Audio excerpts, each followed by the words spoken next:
معذرت کے ساتھ یہ دیکھنا کہ جو سینے چوڑے چوڑے کر کے پھرتے ہیں نا کہ ہم حسینی ہیں، یہ دیکھنا حسین کے اصحاب نمازی تھے، حسین کے اصحاب شب زندگار تھے، حسین کے اصحاب عبادت گزار تھے، حسین کے اصحاب سجدہ گزار لوگ تھے۔ جناب مسلم بن اوسجہ جن کے بارے میں تاریخ کہتی ہے کہ حبیب ابن مظاہر سے بھی زیادہ ضعیف تھے، ان کے بارے میں پتہ کیا ملتا ہے کہ وہ کوفہ کے بچوں کو قرآن پڑھایا کرتے تھے۔ جناب حبیب ابن مظاہر کے بارے میں یہاں تک ملتا ہے کہ وہ ایک ایک سجدے میں ختم قرآن کرتے تھے۔ ایسے ہوتے ہیں حسینی، ایسے چاہیے حسینی، حسین علیہ السلام۔ اور ایسے بندے واقعتاً ملتے بھی کم ہیں کہ ایک طرف 9 لاکھ ہوتے ہیں اور ایک طرف گن کے 70-71 ہوتے ہیں۔ مسئلہ یہ ہے کہ ہم امام حسین علیہ السلام کو تو مان رہے ہیں، ہم مولا کی نہیں مان رہے۔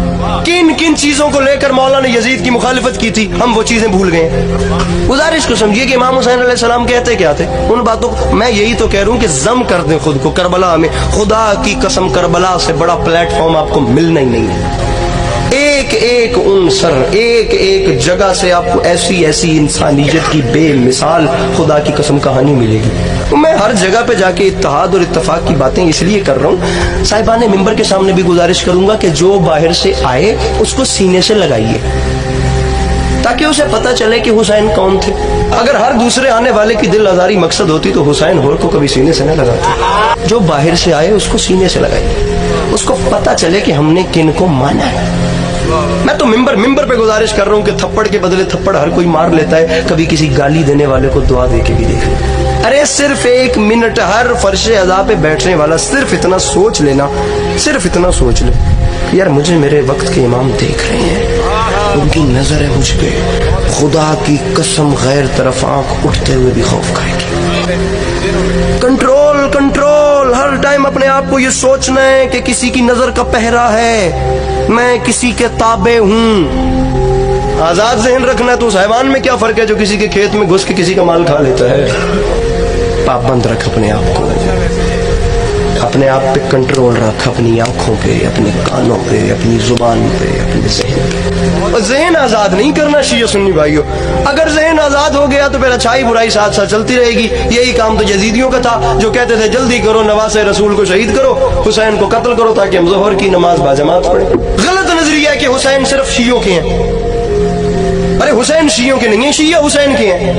حسین نے کربلا میں کام تو شیعہ کے لیے تو کیا نہیں، حسین نے تو کربلا میں کام انسانیت کے لیے کیا۔